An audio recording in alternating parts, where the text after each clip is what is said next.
नमस्कार, मैं हूं मयूरिका और वीएनएन टीवी पर आप रोज रात 10 बजे गुजरात के अलग अलग मुद्दे और खासकर समस्याओं पर मेरे साथ जुड़ते हैं। और आज फिर एक बार गुजरात का मुद्दा उठाएंगे, गुजरात के किसानों का मुद्दा उठाएंगे कि गुजरात के किसानों को आखिर किस तरह की समस्या आ रही है। खासकर दक्षिण गुजरात के किसान किस तरह की समस्याओं का सामना कर रहे हैं और सरकार से उनकी क्या मांगे हैं, सरकार से किस तरह की सहायता उन्हें चाहिए, उस मुद्दे पर आज बात होगी। क्योंकि किसान जगत का तात और अगर किसान है तो ही हम सबका अस्तित्व है। ऐसे में किसानों को आने वाली हर समस्या को सुलझाना कहीं ना कहीं सरकार का कर्तव्य है। और अगर इन सारी चीजों से पार नहीं पाया गया तो किसान जो है अब खेती छोड़ रहे हैं, जो हमारे लिए एक चिंता का विषय है। इसलिए आज इस खास मुद्दे को हमने उठाया है और कुछ खास किसान दक्षिण गुजरात से मेरे साथ जुड़े हैं।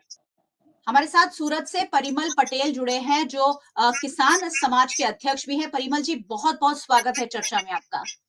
थैंक यू मयूरिका जी। हमारे साथ कामरेज से अनिल पटेल जी जुड़े हैं। अनिल जी, आपका भी चर्चा में स्वागत है। Thank you madam. और हमारे साथ हासलोद से किसान के रूप में हनीफ भाई जुड़े हैं। हनीफ जी, आपका भी चर्चा में बहुत बहुत स्वागत है। धन्यवाद। चलिए परिमल जी से शुरुआत करेंगे, क्योंकि किसान समाज, किसान संगठन का प्रमुख अध्यक्षता भी करते हैं और किसानों की समस्याओं को प्रमुख रूप से उठाते भी आए हैं। परिमल जी, किस तरह की समस्याओं का सामना खासकर दक्षिण गुजरात के जो किसान है वो कर रहे हैं और आज किन समस्याओं पर आप बात करने जा रहे हैं? तो किसान सिर्फ समस्या का ही सामना कर रहे हैं, ज्यादातर कुछ गवर्नमेंट की ओर से भी कुछ अच्छी चीजें निकल के नहीं आ रही है। अभी हाल की बात करें तो पूरा दक्षिण गुजरात बोले तो भरूच, सूरत, नवसारी, वलसाड़, इन सब जिले के अंदर से वीज transmission line, electricity transmission lines जा रही है, जो कि पावर ग्रिड और स्टरलाइट जैसी बड़ी बड़ी कंपनियां लेके जा रही है। साउथ गुजरात का अभी का इश्यू ये है कि ये कंपनियां क्योंकि सेंट्रल गवर्नमेंट से आती है, पीएमओ इसका फॉलो अप लेता है, तो इन लोगों को लगता है कि लॉ एंड ऑर्डर जैसी कोई सिचुएशन इस देश में है ही नहीं। उन लोगों को कोई लॉ लगता नहीं है। लॉ के अगेंस्ट में जाके पुलिस का सपोर्ट लेके लॉ के अगेंस्ट किसान के खेत में घुस जाते हैं। किसानों को कोई इन्फॉर्मेशन देते नहीं है, कितना कंपनसेशन मिलेगा, कैसे मिलेगा, और कोई भी। और इन लोगों का जो लॉ है वो 1885 का टेलीग्राफ एक्ट, कि जो टेलीफोन के खंभे खड़े करने के लिए जो एक्ट बनाया गया था, उसके अंडर में ये लाइन लेके जाते हैं और उसका कंपनसेशन बहुत कम है। जो जमीन किसान की जमीन का एक्चुअल डिवेल्यूएशन है वो बहुत ज्यादा है, करोड़ों का नुकसान हो रहा है और उसके सामने कंपनसेशन नहीं मिल रहा है इतना ज्यादा। अभी अभी हम लोगों ने एक एजिटेशन किया था। हमारा एजिटेशन आंदोलन जो था वो 9 से 10 महीने तक चला। हम लोगों ने दाद नहीं दी, हम लोगों ने उन लोगों को काम नहीं करने दिया। पूरे सूरत जिले का किसान समाज जो है वो एक साथ रहा और हम लोगों ने मिलकर डट के लड़ाई की और हम लोग को थोड़ा बहुत रिजल्ट मिला। मगर फिर भी जो एक्चुअल डिवेल्यूएशन है उसके सामने हमको कुछ भी नहीं मिल रहा है। और गवर्नमेंट जो हमारे इलेक्टेड मेंबर्स है, जो हमारे चुने गए प्रतिनिधि है, वो जनप्रतिनिधि होने की वजह किसी संगठन के, किसी पक्ष के या सरकार के प्रतिनिधि की तरफ से वो बोलते हैं, ऐसी बातें हम लोग को लगती है। कभी भी किसान के बाद साथ कोई भी जनप्रतिनिधि जो किसानों के द्वारा कोई भी पोजीशन पे भेजा गया है, वो कभी भी किसानों के साथ नजर नहीं आया है। तो बहुत दुख के साथ कहना पड़ता है कि किसानों को अकेला छोड़ दिया गया है कि जब इलेक्शन आएगा आप लोगों की हम लोग को जरूरत पड़ेगी, हम लोगों को वोट दो, मगर जब आप तकलीफ में रहेंगे हम में से आपके पास कोई भी नहीं आने वाला, आप अपनी लड़ाई खुद लड़ो। वो हालत दक्षिण गुजरात में भी चल रही है। और एक खुशी की बात यह है कि हम लोगों ने जो एजुकेशन चालू किया उसकी वजह से सूरत जिले में बाबू भाई भी, हनीफ भाई भी मेरे साथ एग्री करेंगे कि भरूच में अभी भी उन लोगों को वो कंपनसेशन का कोई भी प्रोसेस नहीं चल रहा है, कुछ भी उन लोगों को आशा नहीं दिख रही है। मगर सूरत जिले में क्योंकि हम लोगों ने काम नहीं करने दिया, हम लोगों ने साथ मिलकर डट के लड़े, उसकी वजह से हम लोगों को थोड़ा भी मुआवजा कंपैरेटिवली अच्छा मिल रहा है। जो पहले मिलता था उससे बहुत अच्छा मिल रहा है। हम लोगों ने बोला कि ये पुराने लॉज है, ये जो लॉज टेलीफोन के खंभे खड़े करने के लिए लगाए गए थे, सब लॉ निकाल दो, ये लॉज हम लोगों को मंजूर नहीं है। और लॉ के अगेंस्ट में जाके जब सरकार ने कलेक्टर को एज अ डिस्ट्रिक्ट मजिस्ट्रेट एक पावर दिया कि आप जाओ किसानों को सुनो, और फिर उनके अंडर में, उनकी अध्यक्षता में जो हियरिंग्स हुई उसके अंदर से हमको ये नतीजा मिला है। मगर मयूरिका जी, बहुत अफसोस के साथ कहना पड़ रहा है कि अगर हम लोग किसानों के साथ खड़े नहीं होंगे तो इन किसानों की सुनने वाला कोई नहीं है।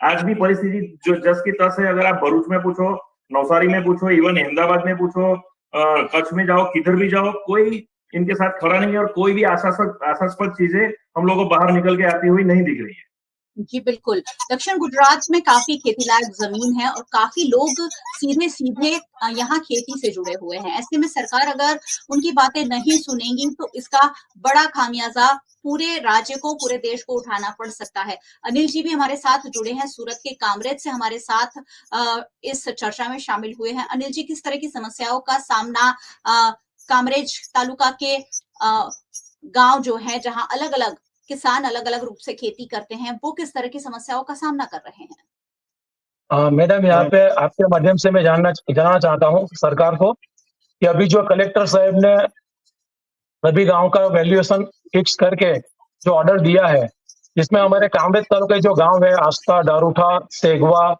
नेटरंग और पाली, और सब गाँव में जो मुआवजा मिल रहा है हमको जमीन का, वो बहुत कम मिल रहा है। हमारे गाँव की जंतरी इतनी कम है कि यहाँ आसपास के गाँव में किसी में भी जंतरी हाई नहीं है। तो यहाँ एक खेडूत को 1 करोड़ रुपया मिल रहा है और दूसरे फार्मर को 20 लाख मिल रहा है। तो इतना ज्यादा डिफरेंस, वही काम है, सेम पावर ग्रिड का वही खंभा खड़ा होने वाला, खेत में वही लाइन जाने वाली है, इसमें भी सभी खेडूत को एक सरखा पैसा नहीं मिल रहा है। तो इसके हिसाब से मैं आपको बोल रहा हूँ कि हमारे यहाँ कामरेज में तो बहुत बड़ी दिक्कत है कि सब फार्मर को इतना ज्यादा मुआवजा मिल नहीं रहा, मुआवजा जितना बढ़तर मिलना चाहिए, जमीन का जो वैल्यूएशन डाउन हो रहा है, इसके हिसाब से कुछ नहीं मिल रहा हमको। जी, बिल्कुल। खेती लायक ज़मीन अगर किसानों से खरीदी जाती है, तो उसकी पूरी ज़िंदगी की कमाई जो है, वो कहीं न कहीं सरकार के खाते में चली जाती है, लेकिन उसके बावजूद सरकार उचित मुआवज़ा नहीं दे रही है, जिससे ये किसान जो है परेशान है। हासलोद से हनीफ भाई हमारे साथ जुड़े हैं। हनीफ भाई, आप बताइए भरूच जिले में क्या स्थिति है किसानों की और भरूच जिले के किसान जो है, वो किस तरह से परेशान हैं? सबसे पहले तो हम आपके चैनल का शुक्रिया अदा करेंगे कि आपने हम पीड़ित किसानों की आवाज़ जो है, उसका आवाज़ को बल देने का काम किया है जी, और हमारी समस्या को सपाट के ऊपर लाने का कोशिश कर रहे हैं। इसके लिए आप धन्यवाद के पात्र हैं। Thank you. मैडम जी, हम भरूच डिस्ट्रिक्ट की जब बात बताते हैं, तो जैसे गुजरात की हालत है, वैसे ही भरूच की हालत है। हुँ, लेकिन एक विशेष रूप से मैं याद दिलाना चाहूँगा कि हुँ। भरूच डिस्ट्रिक्ट में जो इंडस्ट्री है, वो एशिया खंड की सबसे बड़ी इंडस्ट्री मानी जाती है। जी, जी, जी। तो भरूच डिस्ट्रिक्ट के किसानों ने इतनी बड़ी इंडस्ट्री के लिए भी अपनी ज़मीन बहुत पहले से गँवाई है और अभी भी जी। वो अपनी ज़मीन का जो है बलिदान दे ही रहे हैं। हुँ, इसके अलावा जो एक्सप्रेस हाईवे हैं, बुलेट ट्रेन हुँ, है, जो भारभूत बैरेज है, ऐसे बड़े-बड़े प्रकल्पों के अंडर में भी किसानों की ज़मीन गई है और जी। उसमें मुआवजा नहीवत के बराबर मिला है, मुनासिब हुँ, मुआवजा नहीं मिला है और अभी भी उस हुँ, सारे केसेस में कोर्ट में, अदालत में किसान अपनी लड़ाई खुद लड़ रहे हैं। जी। और सबसे बड़ी बात ये है हुँ, कि हमारे साउथ गुजरात में किसानों की लड़ाई लड़ने वाले जो भी संगठन थे, उसको हुँ, खत्म कर दिया गया। हुँ, सिवाय हुँ। सिर्फ एक संगठन, गुजरात खेडूत समाज, जी। वो ही एक जो संगठन है, वो किसानों की लड़ाई पूरी मुस्तैदी के साथ लड़ रहा है। हुँ, लेकिन मौजूदा सरकार ने उस संगठन को भी तोड़ने की कोशिश की। बहुत सारे हुँ, लोगों को डरा-कर, ललचा-कर तोड़ लिया है और जो है किसानों की जो लड़ाई है, उसको कमज़ोर कर दिया गया है। हुँ, यही वजह है कि हमारा पड़ोसी डिस्ट्रिक्ट सूरत में, जैसे हमारे परिमल भाई बता रहे थे कि उन्होंने एक मजबूत संगठन के साथ जो लड़ाई लड़ी, उन्होंने जीत हासिल की है। हुँ, लेकिन भरूच के किसान को वो मुआवजा, वो फ़ायदा नहीं मिल रहा है, जो पड़ोसी हुँ, डिस्ट्रिक्ट में मिल रहा है। जी। सारे प्रकल्पों के अंदर। हुँ, अभी में जो सबसे वर्तमान में जो हॉट इश्यू है, ये हुँ, वीज ट्रांसमिशन का है। जी। 765 हुँ, 765 केवी की जो लाइन है, बड़ी-बड़ी लाइन है, 2 जो कच्छ के खावरा से साउथ गुजरात के नवसारी तक जा रही है, जी। उसमें बहुत बड़े टावर और बड़े पैमाने में जो है ज़मीनों के ऊपर उसका प्रभाव पड़ रहा है हुँ, और जो प्रोसीजर होनी चाहिए, वो प्रोसीजर किए बगैर, किसानों को न्याय की जो है तक दिए बगैर वो काम कर हुँ, रहे हैं। अगर इक्का-दुक्का किसान उसका विरोध करे, तो पुलिस द्वारा, प्रशासन द्वारा उसके ऊपर दबाव बनाया जाता है, उसकी आवाज़ हुँ, को दबा दिया जाता है और एक तरह से किसानों को जो है हाशिए पर लगाकर, किसानों की जैसे ज़मीन है ही नहीं, उसका कुछ अधिकार लगता ही नहीं, इस तरह से उसके साथ बिहेवियर हो रहा है। जी। अभी ये दोनों लाइन का अभी जो है न्याय नहीं मिला है, इसका इश्यू खत्म नहीं हुआ है। और दूसरी 2 लाइन 440 केवी की, उसका जो है नोटिफिकेशन डिक्लेयर हो गया है। अच्छा। यानी पूरा भरूच डिस्ट्रिक्ट में जो इंडस्ट्री लगा दी गई है, इसके बाद national highway, express highway, state highway के बाद, बुलेट ट्रेन के बाद अब जो कुछ बचा है वो सारे खेतों में जो है बीच टावर खड़े कर दिए जाएंगे। इस तरह का सिचुएशन क्रिएट हो रहा है। यानी जी। अपने किसानों के पास जो एक मौका था कि सोलर एनर्जी के लिए अपने खेतों को किराए पे दे देते और सोलर पैनल के जरिए वो किराया कमाते, लेकिन ये सारी जो लाइनें जा रही है इसकी वजह से वो भी को उसकी अपने खेत में सोलर पैनल वो नहीं लगा सकता। जी, जी, जी। तो तो आप देखिए पूरा जो हर गांव जो है 20 टावरों से लग जाएगा। और जैसे पेड़ों का जंगल होता है, इस तरह से 20 टावरों का एक नया जंगल बनाने जा रही है सरकार भरूच डिस्ट्रिक्ट के अंदर में और उसके आसपास के डिस्ट्रिक्ट में। और जी, जी। किसानों की कोई सुनवाई नहीं हो रही है और किसानों के जो संगठन है उसको तोड़ने की कोशिश की और वो सफल भी हुए हैं। यानी किसानों के लिए न्याय के लिए सिर्फ और सिर्फ अदालत का रास्ता है। और मौजूदा दौर में अदालतें भी कैसा न्याय कर रही है वो हम सब देख रहे हैं, हम सब जान रहे हैं। हाँ, लोकतंत्र का जो चौथा स्तंभ है मीडिया, जो किसानों के साथ खड़ा रहना चाहिए, लेकिन वो भी किसानों के साथ खड़ा नजर नहीं आ रहा है। और जब किसान कलेक्टर कचहरी में अपनी गुहार लगाने जाते हैं तो उसको दरवाजे के ऊपर रोक लिया जाता है। कभी कहा जाता है कि 5 लोग अंदर जा सकते हैं, 3 लोग जा सकते हैं। कभी जाते हैं तो कलेक्टर से कहते हैं कि जो असरग्रस्त है वही अपनी बात रखे। उसके साथ जो उसका मार्गदर्शक बनकर जो अनुभवी लोग आए हैं तो कहते हैं कि वो नहीं बोल सकते। यानी हर किसान के खेत में जब पहला प्रोजेक्ट आता है वो इतना नॉलेजेबल नहीं होता। उसके साथ जो लीडर आता है, खेडूत समाज का जो कार्यकर्ता आता है, वो नॉलेजेबल होता है, वो उसके बाद जो है असर कारक तरीके से रख सकता है, लेकिन उसको उसका जबान बंद कर दिया जाता है, उसको बोलने का मौका नहीं दिया जाता। जी, बिल्कुल। ये सरकार जो है वो सवाल के जवाब नहीं देना चाहती है और इसी तरीके का माहौल बनाया गया है।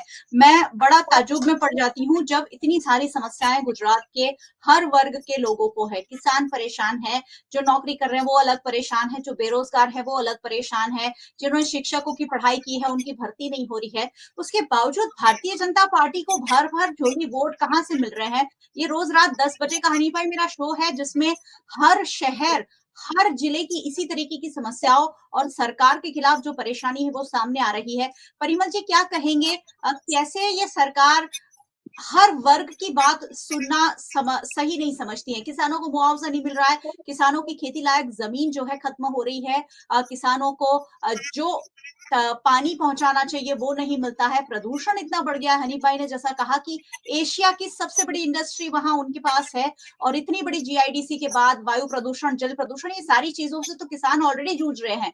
किसानों को मौसम का मार पड़ रहा है, कभी बारिश हो जाती है, कभी बहुत गर्मी, कभी बहुत ठंडी, और फिर भी सरकार जो है आप लोगों के साथ खड़ी नहीं है। क्या कहेंगे?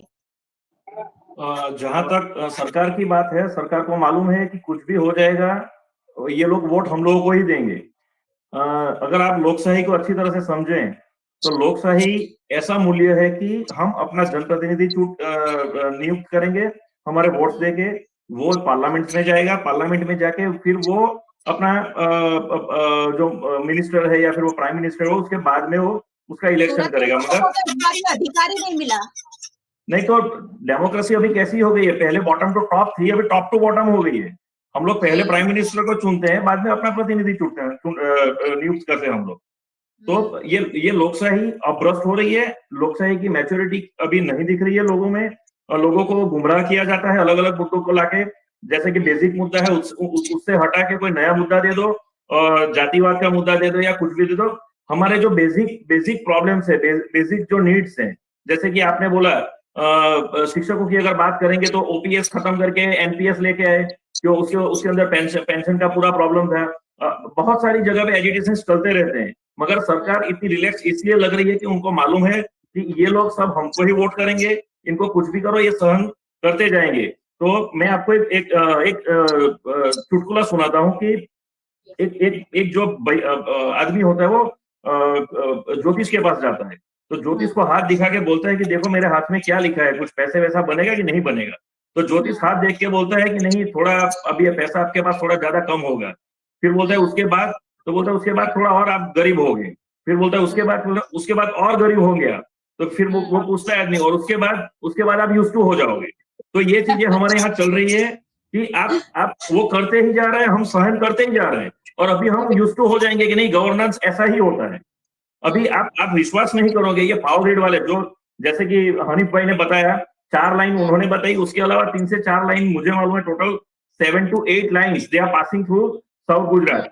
तो वो सब लाइन्स और बड़ी लाइन 765 kV की लाइन, जैसे कि हनीफ भाई ने बताया, वो सब लाइन्स जब हमारे यहाँ से जाती है तो वो ये पावर ग्रिड वाले करते क्या है, समझो पूरे सूरत जिले में 175 पोल्स आ रहे हैं। तो पहले 5 किसानों को नोटिस देंगे, फिर वो 5 किसानों को नोटिस देके फिर उनके यहाँ काम चालू करेंगे, फिर दूसरे 5 किसानों को नोटिस देंगे, फिर तीसरे 5 किसानों को नोटिस देंगे। इससे होगा क्या, वो सब किसान इकट्ठा नहीं हो पाएंगे, सबको डिवाइड करने की ये पूरी चाल है, उन लोगों की साजिश है। और जो कंडक्टर है, जो 2 पोल के बीच में जो लाइन आती है, तार जो जाते हैं हमारे, वो तार की नोटिस जब पोल्स खड़े हो जाएंगे उसके बाद में वो तार की नोटिस देती है। और सरकार क्या कर रही है, हमारे जो ब्यूरोक्रेट्स है वो क्या कर रहे हैं, उन लोगों को नहीं दिखाई दे रहा है ये कैसे हो रहा है। इसका आपको एक लॉ समझाता हूँ, शायद आपको मालूम नहीं होगा कि जब भी पावर ग्रिड समझो नेशनलाइज कंपनी हो, तो वो जब किसान के खेत पे जाएगी तो किसानों को समझाएगी कि आपके खेत में ये पोल आएगा, आपके यहाँ ये कंडक्टर जाएगा, इससे आपको इतना नुकसान होगा, आप इधर बिल्डिंग बना सकते हो, इधर बड़ा पेड़ बो सकते हो, नहीं बो सकते। सब इंफॉर्मेशन देने के बाद उनको समझाया जाता है कि आपको कितना मुआवजा मिलेगा। अगर वो किसान एग्री करता है कि चलो आप जो मुआवजा हमको बोल रहे हो वो हमको मंजूर है, तब जाके वो पावर ग्रिड उसके खेत में काम करेगा। इधर क्या हो रहा है, पावर ग्रिड सीधी पुलिस को लेके जाती है उधर। लॉ ऐसा है कि अगर किसान मना करता है कि नहीं मेरे यहाँ आपको काम नहीं करना है, तो पावर ग्रिड का जो ऑफिसर है उसको वापस जाना है कलेक्टर के पास, और collector as a district magistrate एक नोटिस भेजेगा किसान को, जिसको 16(1) बोलते हैं। वो किसान नोटिस रिसीव करने के बाद कलेक्टर ऑफिस जाएगा, और एज अ डिस्ट्रिक्ट मैजिस्ट्रेट वो कलेक्टर साहब उसका हियरिंग करेंगे, सुनेंगे किसान क्या बोल रहा है, पावर ग्रिड क्या बोल रही है, लॉ के हिसाब से हो रहा है नहीं हो रहा है, जस्टिस इनजस्टिस कुछ हो रहा है, सब देखेगा वो एज अ डिस्ट्रिक्ट मैजिस्ट्रेट। और फिर उसका जजमेंट आएगा, और फिर वो किसान को बोलेगा कि नहीं अगर ये लाइन जाएगी तो आप इसको रोक नहीं सकते, अगर आपने रोका तो मैं पुलिस प्रोटेक्शन दूंगा। ये पूरा एक प्रोसेस है जो 2-3 महीने चलता है। हमारे केस में क्या हुआ, हमारा सूरत का वीरपुर करके गांव है, किसान अनपढ़ किसान, जैसे हनीफ भाई ने बताया, किसान को क्या लॉ के बारे में क्या पता होगा, वो खेत में जाएगा लॉ की बुक पढ़ने जाएगा। वो किसान खेत में काम कर रहा था, उधर पावर ग्रिड का अधिकारी पुलिस को लेके पहुंच गया, और पुलिस उसको बता रही है किसान को कि आप रोक नहीं सकते, आप ये खंभा खड़ा होता है आपको खड़ा होने देना पड़ेगा। तो वो किसान रोया, उसने मुझे बुलाया, फिर किसान संगठन को अंदर कूदना पड़ा। फिर मैंने पूछा उस पुलिस अधिकारी को, आप ऐसे कैसे बोल सकते हैं, आप जज हो गया, आप कैसे काम करवा सकते हो, आपके पास क्या अथॉरिटी है। तो मेरा कहने का मतलब ये है, पूरा प्रशासन इनडायरेक्टली इन लोगों के पीछे हो ऐसा हम लोगों को प्रतीत होता है। ये पावर ग्रिड अकेला नहीं है, पूरा गैंग, पूरा सिस्टम इन लोगों के साथ में मिला हुआ है, और ये लोग बहुत रिलैक्स होके, बहुत नफ्फटाई के साथ पूरा काम करते जा रहे हैं। इन लोगों को मालूम है इन लोगों के साथ खड़े होने वाला कुछ भी नहीं है। और हमारा प्रॉब्लम ये है कि हमारा विपक्ष भी हम लोगों ने ऐसा कमजोर रखा है कि विपक्ष भी कुछ नहीं कर पा रहा है। हमारे यहाँ जैसे कि महाराष्ट्र होगा तो उधर 4 मेजर पॉलिटिकल पार्टीज है जो किसान के साथ खड़ी हो रह जाएगी और उसके साथ लड़ने में उसको मदद करेगी। अभी हमारा ये हनीफ भाई को देखो, ये अनिल भाई को देखो, इन लोगों के साथ खड़े रहने वाला कोई नहीं है। तो उसकी वजह से हम लोगों को बीच में आना पड़ता है, और पूरा लॉ के हिसाब से कुछ भी नहीं होता। और हमारी फर्टाइल लैंड है ये। अगर मेरे गांव की बात करोगे, मेरे गांव में एक नेशनल हाईवे है जो हजीरा से धुलिया जाता है, दूसरा एक एक्सप्रेस हाईवे मेरे गांव के अंदर से जा रहा है।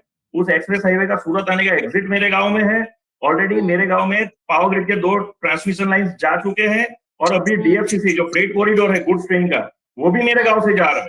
तो हम क्या करेंगे, हमारे पास तो खेती करने के लिए जमीन ही नहीं बचेगी। जी बिल्कुल, और खेती लायक जमीन अगर बचेगी नहीं तो लोग खाएंगे क्या। हम विकास की अंधी दौड़ तो हमने लगा दी है, लेकिन विकास की उस अंधी दौड़ में किसान अकेले नहीं पीस रहे। एक किसान का अगर खेत जाता है तो सभी नागरिकों का नुकसान होता है, क्योंकि वहां फसल नहीं होगी। ऐसे अगर 10, 100, 1000, 10,000 खेत सरकार लेती जाएगी तो खेती लायक जमीन कम होती जाएगी, और महंगाई जो बढ़ रही है वो लगातार बढ़ेगी। अनिल जी कैसे लगाम कसी जाएगी? ये जो विकास के नाम पर हमने अलग-अलग तरीके के प्रोजेक्ट शुरू कर दिए हैं जिससे खेती लायक जमीन का नाश हो रहा है। कैसे रोका जा सकेगा ये सब? किसान क्या करेंगे? सरकार के सामने कैसे आवाज उठाई जाएगी? हाँ मैडम, मैं आपकी चैनल के माध्यम से बताना चाहता हूँ कि जो खेती की जो उपजाऊ जमीन है वो जो खराब हो रही है अभी सब उद्योग के हिसाब से, तो मैं इंडस्ट्रीज में कोई अनाज नहीं पकने वाला, फैक्ट्री में कोई अनाज नहीं पकेगा। देश की 140 करोड़ जनता को खिलाने के लिए अनाज तो चाहिए, तो खेडूत ही वो काम कर सकता है कि जिसकी जमीन बचेगी तो वो अनाज पकाएगा। तो सरकार को ये सोचना पड़ेगा कि खेती लायक जमीन जितनी बचेगी उतना ही सबको फायदा मिलेगा। अभी ये सोचो कि फिर बाहर से इंपोर्ट करेगा, इसको अनाज इंपोर्ट करने के लिए फिर अपना हुंडिया बन जाएगा, तो देश को वैसे भी नुकसान होने वाला है। तो यहाँ पे अपना जो साउथ गुजरात का जो बेल्ट है हमारा, ये सूरत जिला है, भरूच है, सब वही सब जगह पे जमीन इतना अच्छी है, सब पाक हो रहा है, यहाँ पे कोई दिक्कत नहीं है खेती करने में, और सब ग्रीन बेल्ट एरिया है मेरा पूरा। तो यहाँ पे तो आप जो चाहिए वो पका सकती हो।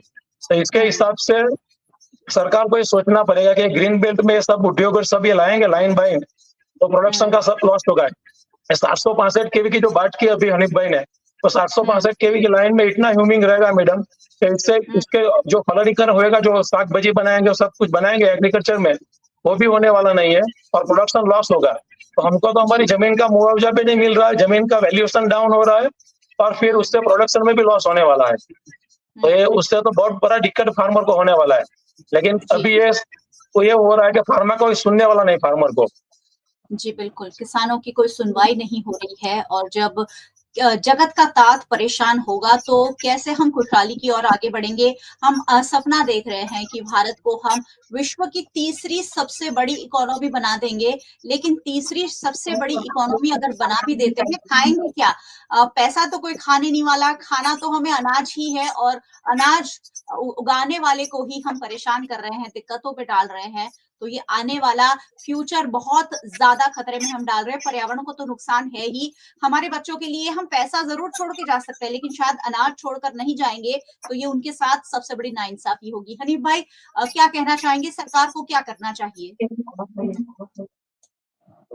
अगर सरकार देश के प्रति ईमानदार है, देश के 140 करोड़ नागरिकों के प्रति ईमानदार है, देश के भविष्य के प्रति ईमानदार है और देश के संविधान को उसकी भावना के साथ अमल करने के लिए अगर ईमानदार है, तो सरकार को बगैर वक्त गंवाए सबसे पहले जो है एमएसपी के ऊपर कानून लागू कर देना चाहिए। कानून बनाना चाहिए और उसको बिना विलंब लागू कर देना चाहिए। एमएसपी पर जब तक कानून नहीं बनेगा तब तक जो है किसान का जो भविष्य असुरक्षित है, अनिश्चित है, उसमें बदलाव नहीं आने वाला है और किसानों की जो भी समस्याएं हैं वो अधिकांश समस्या वैसे की वैसे ही रहेगी। और दूसरी बात यह है कि जो किसान जब कमजोर होता है तो जो किसानी में काम करने वाले जो मजदूर हैं, वो मजदूर वर्ग वो भी कमजोर हो गया है। जब किसान समृद्ध होता है तो किसानों के साथ जुड़ा हुआ मजदूर वर्ग जो है वो समृद्ध होता है। जी बिल्कुल। आज भी देश का जो है 60% से लेकर 70% तक जो लोग हैं वो कृषि और कृषि से संबंधित आनुषंगिक जो व्यवसाय हैं उसके साथ जुड़े हुए हैं और यहाँ से ही जो है रोजगार जो है प्राप्त होता है लोगों को। अगर ये कमजोर है तो रोजगार भी कमजोर प्राप्त होगा। अगर ये समृद्ध हैं, सशक्त हैं, तो उनके द्वारा जो मिलने वाला रोजगार है वो भी बहुत बेहतर होगा और लोगों का जो आर्थिक विकास भी मजबूत होगा। अभी क्या है, सरकार जो है वोट बैंक के लिए 5 किलो अनाज मुफ्त में दे रही है। ये जो है इसी वजह से एमएसपी पर कानून नहीं बना रहा है। देश की तिजोरी के ऊपर जो बोझ बना है 5 किलो अनाज, ये 5 किलो अनाज में जो है मुझे लगता है कि लोगों के जमीन का सौदा हो रहा है और ये 5 किलो अनाज देने के लिए किसानों का भविष्य बर्बाद किया जा रहा है। जी हमें कोई एतराज नहीं है अगर 5 किलो की बजाय सरकार 10 किलो भी दे दे, लेकिन अपनी जेब से 5 किलो अनाज देने के लिए एमएसपी का कानून नहीं बनाना और उसके लिए किसानों की जो भलाई की योजनाएं हैं उसको स्थगित करना, किसानों के कल्याण की जो भी प्रोजेक्ट है उसको रोक देना। अगर ये सब अगर 5 किलो अनाज देने के लिए हो रहा है और 5 किलो अनाज देकर वोट लेने के लिए हो रहा है, तो ये सबसे बड़ा ढकोसला है। देश के साथ ये अच्छा नहीं हो रहा है, देश के भविष्य के साथ एक छेड़छाड़ हो रही है।